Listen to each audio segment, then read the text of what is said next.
두 분을 이렇게 모시고 시작을 할 텐데 간단하게 자기소개 먼저 하고 들어가도록 하겠습니다. 이제 주덕형의 왼팔이 된 왼팔입니다. 네, 반갑습니다. 예, 여러분 일단 새해 복 많이 받으시고요. 2024년도에는 주식맨으로 다시 거듭 변할 개그맨 김현기라고 합니다. 예, 그리고 주덕 선생님의 오른팔 담당입니다. 언제부터 오른팔이 됐죠? 오른쪽에 있으니까요.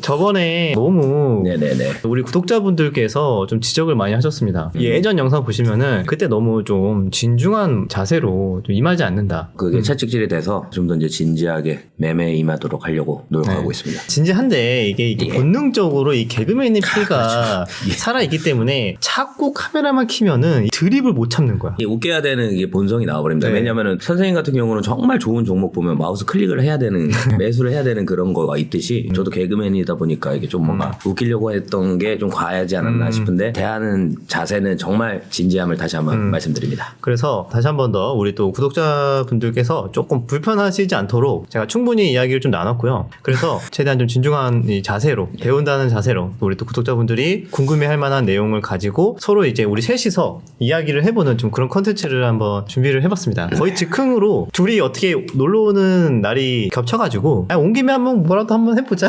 그렇죠. 예, 거의 좋죠. 그런 느낌이긴 하거든요. 예. 그래서 뭐 이런저런 얘기를 해볼 텐데 어때요? 최근 근황은 좀 어떻습니까? 일단은 23년도는 마이너스였다가 선생님의 이제 가르침과 눌림목 매매로 그래도 한 20% 수익률로 마무리 지었습니다. 진짜요? 왜 의심하세요? 아니 저도 주식해요 원래. 이따가 계좌 한번 봐야겠는데. 예, 보시죠. 예. 1월에는 플러스가 좀 많이 올랐다가 오늘 이 촬영 일자 1월 4일. 예, 1월 4일 기준으로 조금 떨어져서 보합 상태입니다. 그렇군요. 어쨌든 최근에도 여러 가지 뭐 활동도 하고 하시면서 주식을 거의 놓지 않고 계속 열심히 달려와주고 있고요. 우리 동주는 얼마 전에 뭐 나오긴 했는데 요즘에 그래도 폼 괜찮잖아. 요즘에 텐션이 좀 올라서 12월에도 수익금이 꽤나 좀 잘 나기도 했고 12월에 좀 한 3,200만 원 정도 수익이 났는데 어휴. 기세를 좀 잘 탄 것 같아요. 1월에도 지금 거래일이 많이 안 됐는데 수익이 좀 꽤나 많이 나가지고 1월에 지금 약간 신고가를 갱신하고 싶다 자체 약간 마음도 많이 흔들리고 형도 지금 오늘 거래 같이 했잖아요. 시간에. 근데 시간에 그 찰나에 1시간 사이에 거래를 한 6번을 했잖아요. 시간으로 그렇게 거의 단타 치는 거 거의 처음 봤어. 10분 단위 아니에요? 10분 단위로 성업하고 하는 거야. 거의 근데 그거를 6번 7번 지금 시간에 스캘퍼거든요. 서로 깔깔 웃으면서 이게 맞나 했는데 결국 오늘 그래도 약손실이 났는데 잘 한번 해보려고 하는 와중입니다. 안 그래도 오늘 어떤 주제로 좀 트레이딩을 좋아하시는 분들이 궁금해할 만한 주제로 그때그때 매번 우리가 정해서 각자 생각하는 거와 어떻게 우리가 좀 제대로 분석을 해야 되는지에 대해서 이야기를 좀 풀어보려고 하는데 최근에 우리 동주는 수익을 12월 달에 이어서 현재까지도 좀 비교적 되게 잘 내고 있고 너가 매매를 많이 했던 게 뭐였어? 시간의 매매도 있고 12월에 그 시간의 매매로 좀 손실이 많이 났었다 그랬었잖아요. 12월에 오히려? 네, 12월에 오히려 좀 시간의 거래로 손실이 많이 났었는데 1월에 첫 거래는 시간의 매매로만 수익이 거의 다 났어요. 그때 반도체가 셌을 때 그지 엑시콘으로 수익이 좀 크게 났었고 그때 이제 시간에서 SFA 반도체가 거의 상한가를 갔었는데 제가 시간에 두 번째 타임에 잡았었거든요. 그 차트를 좀 보고 체결량을 보고 빨리 잡았는데 그게 이제 시간에 상한가를 가가지고 두 종목으로 이제 수익을 크게 내니까 오늘까지 이제 시간에를 계속 이어가는 거예요. 근데 시간의 거래가 괜찮은 것 같아요. 시간의 매매 좀 해보셨어요? 시간의 거래에 대해서 좀 배웠는데 5번 거래했는데 5번 다 승이었습니다. 물론 이제 저는 소액으로 하니까 원래 한 종목에 얼마씩 태우세요? 무조건 풀베팅? 진짜로 시간의 거래가 좋은 것 같습니다. 진짜 직장인분들에게는. 근데 시간의 매매가 이제 많은 분들이 궁금해하실 것 같은데 그럼 오늘 이참에 시간의 매매를 주제를 삼고 왜냐면은 이게 승률이 괜찮게 나올 때가 있고 또 이제 이게 항상 완벽한 기법은 없으니까 주의해야 되는 점이랑 최대한 시간의 매매를 할 때 그럼 어떤 종목들을 위주로 해야 되는지 이런 것들을 한번 이야기를 좀 해봐야 되는데 시간의 매매 자체가 원래 우리가 한 5년에서 한 6, 7년 전으로 거슬러 올라가잖아. 그러면은 시간회를 본다? 와, 너 이거 완전 주식 초보구나 이랬어. 그때는 시간회가 언제부터인지는 정확하게 기억은 안 나는데 30분 단위로 거래가 됐거든. 너무 갑갑하네요. 30분 단위로 거래가 되다 보니까 몇 번 거래가 안 됐단 말이야. 사실상 많은 사람들이 시간의 매매를 잘 안 보기도 했고 정말 특별한 호재가 뜨거나 뭐 이런 게 아니라면은 거의 쳐다도 안 봤단 말이야. 그래서 시간의 매매에서 뭐 변동성이 조금 나왔다고 해가지고 이거 가지고 만약에 호들갑을 떤다 그러면은 아이고 주식 뭐 배우지도 못해갖고 초보가 저런다라고 했었어. 정말. 근데 어느 순간부터 10분 단위로 바뀌기 시작하면서 시간에서 조금 거래량이 증가하기 시작하니까 이거를 또 알고 있는 세력 형님들, 조막손 형님들 형님들 또 우리 동호회 형님들 다양한 형님들이 시간의 매매로 장난을 쳐보는 것도 괜찮겠다라고 생각이 들어서 거기서부터 시간의 매매가 조금 부각이 되기 시작한 시점이 얼추 내 기억으로는 한 4년 전? 그때 되게 잘 먹힌 시점이 있었거든. 시간의 매매 만약에 5%로 끝났잖아. 그럼 다음날 거의 90%의 확률로 한 2%는 넘게 최소한 한 7% 이상으로 시작을 했었어. 2%는 먹네요. 최소한 먹고 시작하고 그 이후에 뭐 바로 떨어지는 경우도 있고 한 번 더 올라가는 경우가 있었는데 아시는 분들은 아실 거예요. 한동안 그걸로만 꿀빨던 시절이 있었어. 우리 옛날에 뭐 웃기기 매매 얘기했던 것처럼 그냥 시간의 매매 무지성으로 사면은 그냥 다 올랐던 시기가 꽤 길었었어. 근데 많은 사람들이 이거를 하기 어려운 이유. 일단은 시간의 매수를 하는 순간 계좌에 마이너스가 많이 찍혀 있어. 왜냐면 5% 오른 상태에서 사면은 이게 내일 반영이 되기 전까지는 내 계좌에 마이너스 5%로 찍혀 있거든. 그것도 약간 무서우니까. 그것도 싫고 이게 과연 내일 반영이 될까? 그리고 우리 보통 심리적으로 오버나잇을 하기 싫어하잖아. 트레이딩 하시는 분들은. 그래서 보통 아침에 이제 돌격을 하잖아. 그 심리를 이제 반대로 해석을 하는 거지. 시간에서 사람들이 사고 싶지 않을 때 매수를 하고 다음날 갭 들려고 하면은 사람들 도파민이 막 분비되면서 가장 활발한 9시 시간대에 갭 들려고 하니까 사람들 막 돌격하고 시장가로 그 심리를 이용해서 시간의 매매도 많이 하긴 하는데 자 그래서 시간의 매매가 이렇게 한때 굉장히 잘 먹히는 때가 있었고 네. 지금도 종목 선정만 되게 잘하면은 높은 확률로 갭이 더 많이 뜨거든. 네네네. 그러면은 시간의 매매에 대해서 좀 궁금한 거 없어? 일단 저는 시간의 매매를 할 때 그 날에 테마에 몰린 놈들을 좀 보고요. 그리고 이제 나스닥 선물도 좀 반영을 한 뒤에 왜냐면 또 시간에 샀는데 나스닥이 폭락해가지고 떨어지는 경우들이 있어가지고 저는 이제 그 재료를 분석하고 찾아가기보다는 시간에 거래량이 좀 많이 터진 친구들을 좀 매수하는 편입니다. 거래량. 네, 거래량을 좀 봅니다. 거의 이제 그러면은 대부분 그래도 이제 시가는 그래도 1, 2% 정도의 수익률을 좀 주더라고요. 내가 얘기한 거 얘기한 거 같은데. 내가 주덕 선생님 잠깐만요. 저기 장난치지 말라 그랬죠. 아니 장난치지 말고. 네? 네. 아니 이거 이제 그래서 아까 전에 방금 전에 주덕 선생님이 얘기한 그 4, 5년 전에는 안 됐던 시간에가 요즘 이제 트렌드인 것 같고 해가지고 그렇게 이제 시간에 거래를 하고 있는데 그런데 이제 좀 장난을 치는 경우들이 있잖아요. 예를 들어 시간에 진짜 5% 7% 했다가 그러면 이제 제가 이제 매수를 하고 거의 6시 다 될 때 좀 보면 다시 뭐 플러스 2% 돼 있고 이런 장난을 치는 걸 구별하는 방법 같은 건 없겠죠. 이게 시간 외에서도 그 흐름을 보는 게 중요한 것 같아. 계속 올라가는 종목도 있긴 한데 네. 보통은 몇 퍼센트 오르다 보면은 또 팔고 싶은 사람은 팔거든. 우리가 이제 분봉에서 이런 N자형을 그리잖아. 그러니까 눌림 이후에 다시 돌파할 때 많은 사람들이 좋아하잖아. 네네. 그런 거랑 비슷하게 시간 외의 가격도 머릿속에서 차트를 한번 그려봐. 시간에서 만약에 시가가 플러스 2%를 시작을 했어. 근데 그게 플러스 5%까지 갔다가 사람들이 이제 팔고 싶으니까 팔아. 그래서 그게 플러스 5에서 3%까지 떨어졌어. 네. 그러면은 여기에서 중요한 거는 그냥 잠깐 오르다가 그냥 속임수로 떨어지는 거면은 올랐다가 3% 떨어지고 그 이후에 계속 더 떨어지거나 비빌될 거 아니야. 근데 여기에서 다시 5% 근처를 돌파할 것처럼 다시 오르기 시작해. 매수세가. 그러면은 잠깐의 일시적으로 끝나는 게 아니고 시간에서 이 고점 부분을 다시 회복을 해준다? 그러면은 오늘 종가 끝날 때까지 수급이 연속성 있게 시간에서 계속 들어올 수 있겠구나라고 보통 예상을 해서 결국에는 시간의 가격을 내 머릿속에 차트를 그리면서 이렇게 눌림 이후에 상승이 나와주는지 돌파가 나와주는지 요거를 보고 딱 그 돌파하는 시점에 갑자기 거래대금이 생각보다 이 시간에 보시는 트레이더분들 되게 많거든. 아 그래요? 시간에만 전문적으로 하시는 분들도 많아. 그래서 그때 그 시점을 포착해서 돌격을 하고 그 가장 중요한 거는 주도 테마에 속해 있느냐 플러스 시간에서 한번 거래량 체결될 때 최소한 뭐 몇 억씩 체결이 되느냐 거래 대금도 중요하고 그 다음에 마지막은 이 종목이 한마디로 끼라고 보통 표현하는데 이 종목이 시간에서 한번 수급이 들어오기 시작했을 때 얼마나 다음날 탄력 있게 갭상승이 잘 뜨는 종목이냐. 예전에 뭐 신규주들 뭐 LS 모티나 뭐 에코모티나 이런 종목들도 한번 시간에 들어오면 항상 다음날 많이 몰렸었고 그러니까 근데 어떤 종목은 시간에 많이 들어왔어도 시간의 종가 정도로 겨우겨우 시작하는 종목이거나 시가총액이 굉장히 적은 종목들은 오히려 시간의 종가보다 아래로 시작하는 종목도 굉장히 또 있을 수도 있고 그 종목의 과거의 패턴이 어땠는지 요것도 그 시간의 매매 수급이 들어왔을 때 순간적으로 빠른 판단으로 그 종목의 특성을 파악할 줄 알아야 돼요. 약간 이렇게 해도 되겠네요. 약간 지금 이게 HTS에서는 그걸 제공을 안 해주죠. 어떤 그 시간에 이렇게 흐름 같은 거를. 그치. 그거를 머릿속이나 이렇게 가격을 체크하고 하잖아요. 체결되는 그 가격은 나오니까 왜 시간 시간마다. 그렇죠. 그럼 그걸 체크를 해놓는 게 좋겠네. 그죠? 머릿속에 그림이 그려지지 않나? 아직 못 그래요. 아니 가격을 보면 되잖아. 가격을. 그러니까 머릿속으로 이제 그리려고 하는데 잘 안 그려지면 이제 체크하면 되니까. 아, 그치.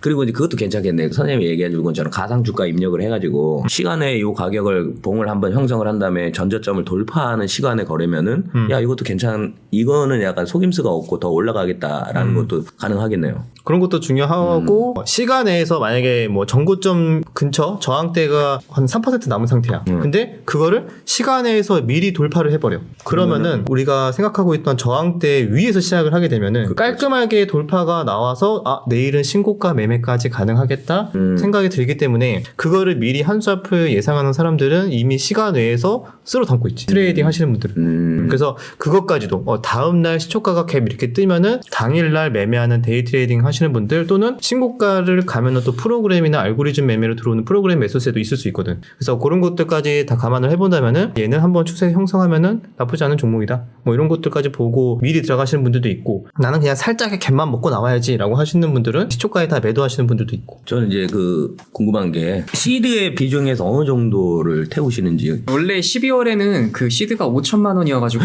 5천인데 3,700이면 수익률이 몇 프로예요? 3,200. 3,200이면 수익률이 62%, 63%? 60% 조금 안 되는 것 같고 선물 거래로 또 한 400만 원 정도 수익이 났던 게 있어가지고 예. 그거는 좀 예외로 치면은 그 정도 되는 것 같고 지금 1월에 시드를 좀 더 늘렸어요. 8천만 원 정도 조금 안 되게 시작해가지고 수익금이 이제 좀 많이 쌓여서 다시 좀 억대 가까이 좀 되어 가는데 한 종목에 설마 억을 예전에도 그렇게 했다가 크게 했다가 떨어졌거든요. 되었다가 다시 지금 그 극복하고 좀 다시 도전하는 단계인데 여기에서는 이제 얘의 눌림목을 이제 자체적으로 돌파가 가능한지는 이제 조만간 결과가 나오겠지. 저 같은 경우엔 항상 거래량 큰 종목에서만 큰 베팅을 하기 때문에 네네. 제가 산 가격에 빠져나올 수 있는 그런 종목에서만 이제 큰 베팅을 해가지고 그럼 손절은 몇 프로로 잡고 손절은 거의 스캘퍼처럼 한 진짜 1, 하는 2% 편이에요. 빠지면 그냥 바로 네, 거의 제 매수가에 하는 경우도 많고 웬만해서는 1% 이내에 하려고 하는 편입니다. 와 손절을 1%면 진짜 칼 같으시네. 동주처럼 대응을 하는 거는 정말 엄청난 집중력과 타점을 잘 잡았다라는 그 기준이 있어요.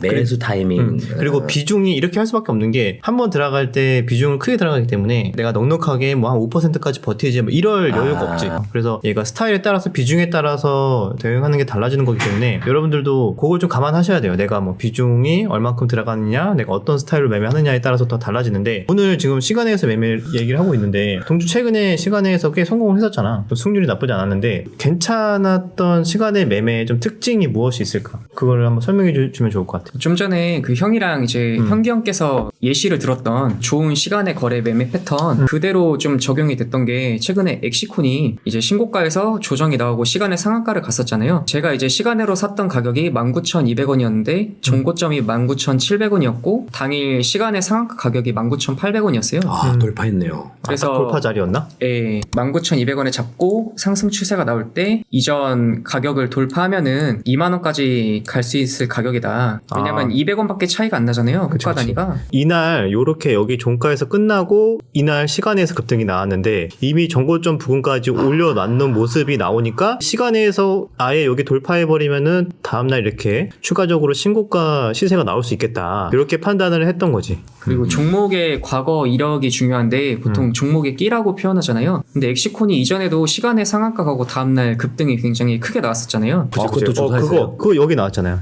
이날. 네. 이날도 이때 이렇게 윗꼬리 양봉 만들어 놓고 다음날 시간에 급등 나오고 요렇게 캔들이 나왔었거든. 요거를 매일같이 보셔야 된다고요. 아니 근데 한 종목이 코스피 합쳐서 2,000개가 넘는데 그걸 다 볼 수는 없으니. 근데 엑시콘을 그 전부터 지금 째려보고 있었나요? 저 같은 경우엔 큰 시세가 나온 종목은 그 이전 차트부터 시간에까지 다 체크를 하거든요. 기준분 발생한 친구들을. 네, 그래서 이전에 이런 패턴이 나오고 이런 위치에서 이런 흐름이 있었다. 그러면 이제 머리에 넣어놓고 다음번에 이제 매매를 할 때 바로 이제 적용을 하는 거죠. 다들 머릿속으로 그림을 잘 그리시네. 그래서 이게 사실상 패턴이 반복된다라는 가정을 가지고 또 매매를 하는 게 우리 또 기술적 분석이니까. 근데 이게 항상 반복되는 건 아니고 적어도 최근의 트렌드는 좀 따라가지 않을까 뭐 이런 식으로 보고 매매를 하는데 그게 시간 내에서도 어느 정도까지는 적용이 되고 이게 또 많은 사람들이 알게 되고 그렇게 되면은 서서히 또 힘이 빠지지. 그리고 시간의 매매도 여러분들 사이클이 있습니다. 이게 항상 잘 먹히는 게 아니고 잘 안 먹히면서 많은 사람들이 조금 등한시하면서 갑자기 이제 외면할 때가 와요. 그러면은 어느 순간부터 또 잘 먹힐 때가 오는데 너무 많은 관심이 시간으로 만약 사람들이 몰리기 시작하면은 어느 순간부터 갭이 잘 안 떠. 갭이 잘 안 뜨기 시작하다가 다시 많은 사람들이 아 이거 별로 뭐 먹을 거 없네 하면서 떠나기 시작하면서 사람들이 줄어들면은 다시 여기서 똑같아. 사이클이 하락했다가 다시 시간의 매매가 조금 잘 되는 시기가 또 오기 시작해. 그때 또 그 기간이 또 한두 달, 뭐 적어도 뭐 두세 달 이렇게 지속될 때가 있는데 지금 현재는 잘 모르겠어. 지금 형 살짝 떨어지기 전 단계인 것 같긴 한데 왜냐면 종목 선정에 따라서 갭이 굉장히 안 뜨는 경우도 있어요. 지금은. 그래서 지금은 살짝 하락 단계인 것 같고 나중에 또 이 사이클이 시간의 매매가 잘 먹히는 사이클 또는 눌림목 매매가 잘 먹히는 사이클, 돌파 매매가 잘 먹히는 사이클, 신규주나 뭐 품절주 매매가 잘 먹히는 사이클 다 그런 게 있잖아요. 그런 것처럼 시간의 매매도 그런 트렌드에 맞게 한 번씩 돌아오니까 이참에 시간의 매매에 대해서도 공부를 해보시는 것도 나중에 또 기회로 활용하기에 좋지 않을까 그렇게 생각이 듭니다. 자, 오늘 그래서 여러분들이 궁금해할 만한 포인트들 최대한 좀 이렇게 파헤쳐 봤는데 어때요? 좀 도움이 됐나요? 시간의 거래라는 새로운 이제 매수 방법이라고 해야 되죠. 근데 이게 새롭다기보다는 오래되긴 했어. 근데 이제 요즘 트렌드에 좀 맞는 것 같기도 하고 해서 그거에 대해서 아까 전에 선생님이 얘기하신 대로 신고가를 돌파한다던가 아니면 머릿속으로 이 가격대를 그려보고 그걸 다시 재돌파하는 거를 확인해 봐라라고 했던 게 한번 적용해가지고 시간의 거래를 한번 해보도록 합니다. 거래대금도 꼭 봐야 되고. 예, 거래대금이 또 이제 가짜로 붙을 수도 있으니까. 그리고 동주 씨가 하는 그 약간은 이제 좀 저도 시드를 좀 자신감이 있는 종목은 패턴을 연습하셔가지고 엑시콘이 갈 거를 믿음이 있으니까 그렇게 억을 투자할 수 있는 거 아닙니까? 그래서 저도 그러니까 시드 뭐 투자를 아무튼 지금 욕심낼 때가 아니고요. 예, 지금은 검증을 해보세요. 소액으로 아니 완전 소액까지 아니더라도 지금 원래 워낙 지금 하고 계신 거 있으니까 그걸로 당연히 풀베팅은 좀 하지 말고 네네 10에서 한 30% 정도 비중으로 검증을 충분히 해보는 시간. 그래서 앞으로 이런 식으로 여러분들 지금 배우고 있는 단계니까 아마 뭐 여러 가지 매매가 다 궁금할 거예요. 다음번에는 프로그램 매매를 어떻게 봐야 되는지 뭐 이런 거를 물어볼 수도 있고 그 다음에는 매수 타이밍, 매도 타이밍 등등등 이런 것들이 다 궁금할 수가 있기 때문에 매번 이렇게 올 때마다 이참에 우리 공부할 때 그냥 구독자분들과 함께 공부한다는 느낌으로 이렇게 좀 컨텐츠를 준비하려고 하는데 여러분들의 의견 댓글로 자유롭게 남겨주시면은 공부 컨텐츠 한번 준비를 해서 피드백 하는데 좀 크게 도움이 될 것 같습니다. 어떤 게 궁금한지 댓글로 이런 컨텐츠에 대해서 어떻게 생각하시는지 그 다음에 다음 궁금한 거에 대해서도 뭐 질문을 미리 주셔도 되고 형기 형이 직접 매매를 해보면서 궁금한 점들을 구독자분들과 좀 충분히 공감이 될 만한 내용들 위주로 잘 가져와도 좋은 또 내용이 나올 것 같고 그래서 거기에서 시간이 되면 우리 동주도 같이 중간적으로 이제 첨언 또 필요한 관점들 동주만의 스타일에 또 추가적으로 설명할 부분이 또 있을 수 있으니까 그런 것들까지 잘 이렇게 버무리면은 좋은 또 공부거리가 되지 않을까 생각을 합니다. 자 오늘 영상은 여기까지 마무리하고요. 좋은 내용으로 찾아뵙도록 하겠습니다.